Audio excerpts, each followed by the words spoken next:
Fala galera, meu nome é Rafael Short, eu sou membro do grupo GCPI e do I3EP UFBA e hoje nós vamos dar continuidade à nossa playlist do SP, da Texas Instruments, e no vídeo de hoje nós vamos abordar um pouco a respeito do PWM.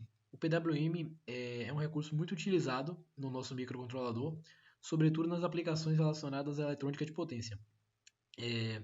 Nosso arquivo aqui do main ele é bem semelhante ao arquivo que nós já utilizamos no vídeo anterior, no que era referente ao Lab 6. E basicamente aqui eu queria dar ênfase para algumas partes dele. Uma dessas partes aqui, eu queria mostrar o ADC, como ele também está muito parecido aqui, porque a gente vai realizar um procedimento semelhante ao que a gente já fez no vídeo anterior, de conseguir capturar os valores, né, que ele tá fazendo a leitura ali, através de interrupções. E com isso, registrar esses valores num buffer, da mesma forma como já fizemos no vídeo anterior. Só que dessa vez nós vamos mostrar isso a partir da geração de um sinal de PWM. E isso aí já vai ser bem importante, né? Para vocês entenderem como fazer a geração desse sinal e tal. E algumas das principais configurações que devem ser feitas quando um sinal do tipo PWM for gerado. E aí, nessa parte ligada ao PWM, a gente utiliza o EPWM aqui, esse arquivo epwm.c, para tratar dessa parte do PWM. E com isso aqui a gente já inicia aqui desabilitando o periférico para que a gente consiga fazer a configuração, semelhante a algo que a gente fez quando a gente foi fazer a configuração do nosso ADC também. A gente desativa ele antes para depois fazer a configuração. E aqui nós temos a parte do EPWM2, que conforme já mostramos no vídeo anterior, ele foi utilizado apenas para fazer o disparo da conversão, do início da conversão do ADC a uma frequência de 50 kHz. Então não é com isso que nós vamos nos preocupar agora, porque nós já abordamos isso no vídeo anterior. Mas nesse nós vamos focar principalmente no PWM que a gente vai estar gerando aqui, que vai ser no EPWM1. Enquanto a gente fez o disparo a partir do EPWM2, dessa vez nós vamos trabalhar com o EPWM1, o qual vai ser gerado de forma simétrica com a frequência de 2 kHz. E desse modo, como eu já falei, antes de fazer a configuração dele, nós temos que resetar esse EPWM para conseguir fazer suas configurações. E aqui agora nós vamos fazer algumas definições para ele, como o contador, a forma que ele vai exercer essa contagem, o prescaler dele, também é muito importante que a gente defina. Eu vou mostrar para vocês, inclusive, onde estão todas essas definições aqui prévias, porque aqui ele só está aparecendo como se fosse uma constante, aqui um valor constante, mas tudo isso aqui está numerado. E a forma como ele vai ser emulado aqui também é importante, a gente colocar como free run. E aqui são algumas configurações, tipo, a gente está configurando o tempo de base dele, do contador. Aqui a gente está configurando o período desse PWM. Esse período também vai estar configurado aqui no arquivo, só com esses valores de constantes definidas. Aqui nós vamos estar agora definindo uma fase para ele. Aqui nós vamos estar desabilitando esse carregamento de fase. E aqui nós vamos estar usando agora o que a gente chama do CMPA, que é algo bem importante para quando a gente vai fazer a geração de um PWM. É muito importante que seja feita uma pesquisa bibliográfica a respeito disso, para melhor entendimento desses conceitos aqui. Aqui nós estamos utilizando aqui uma configuração para o Shadow, aqui a parte das ações qualificadoras, e aqui a gente está desabilitando alguns dos recursos associados ao PWM que não é interessante para a gente manter ativados, como por exemplo o PWM Shopper, o Deadband, entre outros. Com isso, vocês podem ver aqui que a gente vai habilitar um temporizador para fazer a contagem up-down, que foi como a gente definiu o modo do nosso PWM de trabalhar, a partir do modo de contagem up-down. E a gente aqui faz como eu tinha dito, a gente vai reativar esse periférico.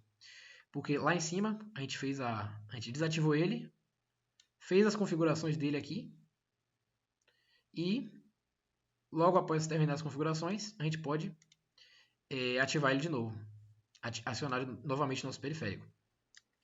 Então, com isso, agora eu vou mostrar para vocês aqui um arquivo que é bem interessante, que é esse aqui, ó, ele está incluso aqui na maioria dos nossos arquivos aqui, como vocês podem ver, include lab.h.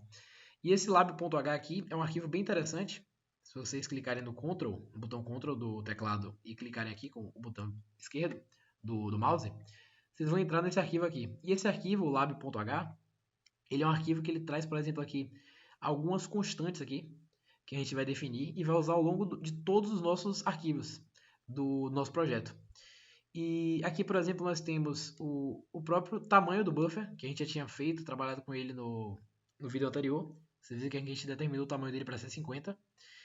E nós temos aqui, por exemplo, o período de amostragem aqui do ADC que nós estamos utilizando.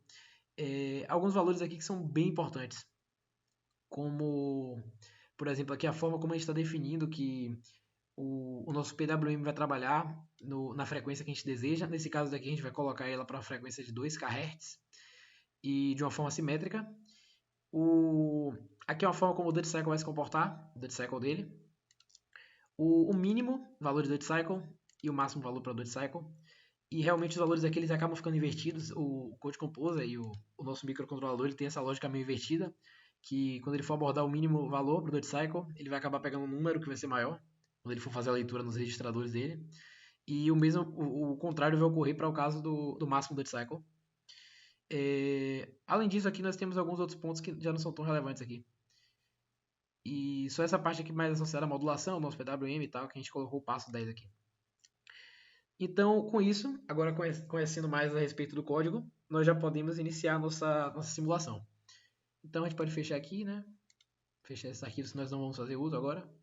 E deixar apenas o arquivo main aqui, que é o arquivo principal aberto. E aí, nós podemos rodar aqui. Como vocês podem ver aqui embaixo, ele já finalizou aqui. E com isso a gente pode apertar o debug. Lembrando que para você rodar aqui, você não necessariamente precisa estar com o microcontrolador conectado ao computador. Aí com isso você já consegue verificar se a sintaxe do código está correta. Mas para você rodar aqui, nesse botão aqui de debug, você já necessita que o seu microcontrolador esteja conectado à máquina. No meu caso aqui já está conectado. Então vamos começar aqui.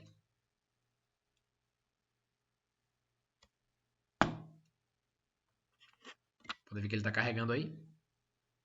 Lembrando que sempre que aparecer alguma opção, se ele perguntar com que CPU do microcontrolador você quer trabalhar, você coloca sempre CPU 1. E para o nosso caso aqui vão ser sempre só com a CPU 1 mesmo. Vamos agora aqui verificar o que vai acontecer com o nosso ADC Buffer. Se nós rodarmos aqui a simulação, habilitarmos aqui o modo de atualização contínuo e rodarmos nossa simulação, vocês podem verificar que nada vai estar acontecendo aqui com os valores da memória aqui do nosso buffer, porque nós não temos nada conectado a esse pino de entrada do ADC. Mas agora nós vamos fazer o processo de fazer a conexão e colocar como entrada desse ADC o pino de saída do nosso PWM, que como vocês podem verificar na pinagem do nosso microcontrolador, ele se associa ao pino 40. Esse pino 40 é associado ao EPWM1A. Então, fazendo a conexão, é possível perceber aqui que ele vai ficar com valores de 0 em alguns momentos e por alguns outros momentos, alguns intervalos aqui, né? Nós vamos ter o valor associado ao valor 1. E isso aqui vai ser bem interessante porque justamente essa vai ser a descrição do nosso PWM, né? Ele vai passar um tempo como um valor baixo e um tempo como um valor alto. Desse modo, nós vamos agora também poder fazer a verificação disso de forma gráfica, conforme nós já mostramos também no vídeo anterior de como fazer. Então vamos buscar aqui agora. Vamos aqui em Tools, parte gráfica. Vamos criar aqui um gráfico. E nós vamos aqui agora fazer as configurações. Aqui a gente vai colocar para 16 bits, unsigned. As configurações vão ser as mesmas que a gente já fez para o vídeo anterior, caso alguém consiga se recordar. Aqui nós vamos usar os mesmos 50.000. O endereço aqui vai ser o ADC Buffer. Aqui nós vamos colocar 50. E aqui, microsegundos. Com isso, nós já podemos gerar nosso gráfico. E vocês já podem visualizar aí que nós já estamos com o formato de um gráfico de PWM. E nós temos um sinal aqui que talvez não esteja tão perceptível olhando só, mas ele é um PWM com o Duty Cycle de 25%. Isso se deve, essa razão cíclica dele, como nós podemos chamar, vale 25%, porque ele passa 25% do período do sinal dele como valor alto e os outros 75% com valor baixo. Então, com isso, nós podemos agora analisar se esse sinal está coerente a partir do seu período. Como nós estamos utilizando uma frequência de 2 kHz para nosso PWM aqui, nesse caso aqui o PWM1A, nós podemos analisar se o seu período está coerente. E nesse caso, o período tem que dar o valor de 500 microsegundos para que seja coerente com o valor de frequência que nós estamos utilizando.